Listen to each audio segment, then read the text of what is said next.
Hello guys, मैं SRD स्वागत करता हूं हमारे अपने channel English and GK by SRD में।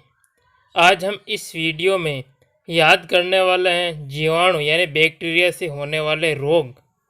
तो चलिए शुरू करते हैं हम। तो इसके लिए हमारे पास ट्रिक्स हैं। गोटी ने निम्मों को शट्टा सीडी प्ले करने को कहा। तो इसमें गो से हो गया हमारा गोनोरिया, टी से हो गया हमारा टिटनेस और यहाँ नेस साइलेंट है। नीमो से हो गया हमारा निमोनिया, को से हो गया हमारा कोट या कुष्ठ रोग और शे से हो गया हमारा शे या टीबी रोग। टा से हो गया हमारा टाइफाइड और सी से हो गया हमारा सिप्लिस। डी से हो गया हमारा डिप्थीरिया। प्ले से हो गया हमारा प्लेग। के से हो गया हमारा काली खांसी और हाथ से हो गया हमारा हैजा। तो इस प्रकार हम केवल ये याद रखेंगे, गोटी ने निम्मों को शट्टा सीडी प्ले करने को कहा। इसमें ने और करने को ये दोनों साइलेंट है। आगे हम इन रोगों के बारे में मुख्य मुख्य पॉइंट्स पढ़ते हैं। तो आगे है हमारा गोनोरिया या सुजाक या परमेय, यानी कि गोनोरिया को सुजाक भी कहते हैं और परमेय रोग भी कहते हैं।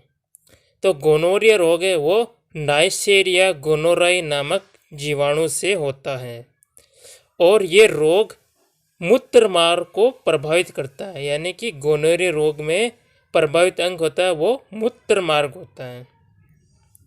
आगे है दूसरा हमारा टिटनेस, जिसको अन्य नाम धनु स्तंभ, हानो स्तंभ और लोकजा के नाम से भी जाना जाता है।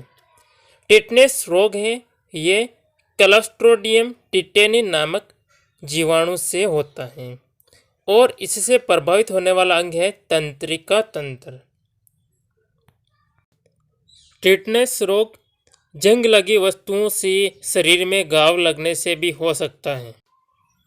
आगे है हमारा तीसरा निमोनिया, जो कि डिप्लोकोकस न्यूमोनी नामक जीवाणु से होता है। निमोनिया से प्रभावित होने वाला अंग है श्वसन मार्ग या फेफड़े। आगे है चौथा कोट या कुष्ठ रोग, जो कि माइक्रोबैक्टीरियम लेप्री नामक जीवाणु से होता है और कुष्ठ रोग से प्रभावित होने वाले अंग हैं तंत्रिका तंत्र और त्वचा।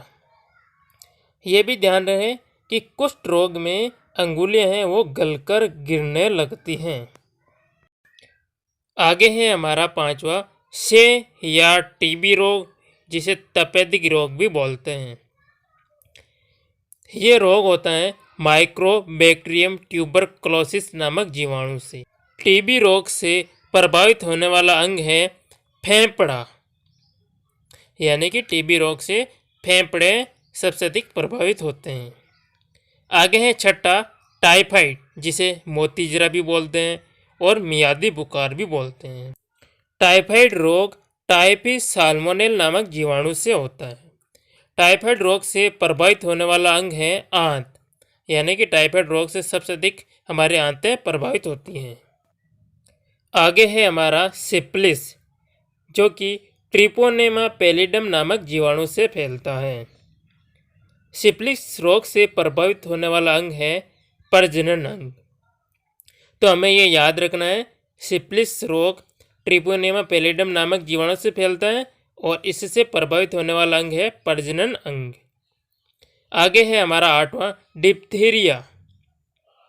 डिप्थीरिया रोग है जो कोरिनेबैक्टीरियम डिप्थेरी नामक जीवाणु से फैलता है और डिप्थीरिया रोग से प्रभावित होने वाले अंग हैं श्वास नली और गला। तो हमें ये याद रखना है, डिप्थीरिया रोग है वो कोरिनेबैक्टीरियम डिप्थेरी से फैलता है और इससे प्रभावित होने वाला अंग है श्वास नली और गला। आगे है हमारा नवा प्लेग, जिसे काली मौत भी बोलते हैं। इसके जीवाणु का नाम है पास्चुरेला पेस्टिस। तो हमें ये याद रखना है, प्लेग नामक बीमारी है जो पास्चुरेला पेस्टिस नामक जीवाणु से फैलती है। प्लेग बीमारी से प्रभावित होने वाला अंग है फेफड़ा। ये प्लेग रोग है जो मुख्यतः चूहों से फैलता है। चूहों पर छोटे छोटे पिस्सू पाए जाते हैं, उन पिस्सुओं से ये रोग फैलता है, ये भी ध्यान रखना है। आगे है हमारा 10वां काली खांसी। काली खांसी जो हीमोफिलस पर्टुसिस नामक जीवाणु से फैलती है, और इस काली खांसी से प्रभावित होने वाला अंग है हमारा श्वसन तंत्र और फेफड़े। तो हमें ये याद रखना है, काली खांसी है जो किससे फैलती है, हीमोफिलस पर्टुसिस से, और काली खांसी से प्रभावित होने वाला अंग है हमारे श्वसन तंत्र और फेफड़े। आगे 11वां है हमारा हैजा। हैजा रोग है वो विबेरिया कोलेरी नामक जीवाणु से फैलता है। हमें याद रखना है कि हैजा रोग है वो किससे फैलता है, विबेरियो कोलेरी नामक जीवाणु से। हैजा रोग से प्रभावित होने वाला अंग है हमारे आंतें, यानी कि हैजा रोग से हमारे सबसे ज़्यादा प्रभावित क्या होती है, आंतें। आगे 12वां है हमारा एंथ्रेक्स, जिसकी जीवाणु का नाम है बैसिलस एंथ्रेसिस। ये रोग पालतू पशुओं से फैलता है और ये शरीर की रोग प्रतिरोधक क्षमता को नष्ट कर देता है। एंथ्रेक्स रोग से प्रभावित होने वाले अंग हैं हमारे पाचन तंत्र और श्वसन तंत्र। तो इस प्रकार हमें ये याद रखना है, एंथ्रेक्स रोग है वो किससे फैलता है, यानी कि पालतू पशु से फैलता है, और इसके जीवाणु का नाम है बैसिलस एंथ्रेसिस। और ये शरीर में क्या करता है, शरीर की रोग प्रतिरोधक क्षमता उसको नष्ट कर देता है। आगे हम जीवाणु के बारे में कुछ महत्वपूर्ण तथ्य देखते हैं। तो जीवाणु की खोज 1683 में एंटोनी वॉन लीवेनहॉग ने की थी, जो कि हॉलैंड का निवासी था। आगे हैं जीवाणु विज्ञान के पिता। तो जीवाणु विज्ञान के पिता एंटोनी वॉन लीवेनहॉग को ही कहा जाता है, क्योंकि जीवाणु की खोज इन्होंने ही की थी। आगे है जीवाणु का नामकरण, यानी कि जीवाणु का नाम किसने दिया। तो जीवाणु का नाम है वो इहेरेनबर्ग ने दिया था, यानी कि एक इहेरेनबर्ग नामक वैज्ञानिक था, उसने जीवाणु का नामकरण किया। जीवाणु एक कोशिकीय, सर्पिलाकार और गोलाकार होते हैं। जीवाणु यानी बैक्टीरिया की पहचान, तो पहचान है इसकी माइकोबैसिलस कोकस, यानी कि जिन नामों के यानी कि पहले माइकोबैसिलस कोकस लिखा होता है तो वो जीवाणु के ही नाम होते हैं। आगे हैं जीवाणु को नष्ट करने के लिए सामान्यतः क्लोरीन गैस का ही उपयोग किया जाता है। उसके बाद है हमारा जीवाणु की वृद्धि मापी। तो जीवाणु की वृद्धि मापी है वो रुधिर कोशिका मापी या हीमोसाइटोमीटर से मापी जाती हैं। तो इस प्रकार हम ये याद रखेंगे, जीवाणु की खोज है वो 1683 में एंटोनी वॉन लीवेनहॉग ने की थी, और इसे ही जीवाणु विज्ञान का पिता कहा जाता है। और जीवाणु का नामकरण है वो इहेरेनबर्ग नामक वैज्ञानिक ने किया था।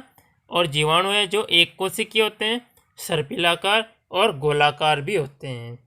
और जीवाणु की पहचान होती है माइकोबैसिलस कोकस नामक शब्द है वो उस नाम के पहले लिखा जाता है, यानी जीवाणु के नाम के पहले लिखा जाता है।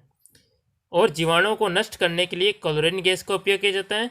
जीवाणु की वृद्धि मापी है वो रुधिर कोशिका मापी या हीमोसाइटोमीटर से मापी जाती हैं।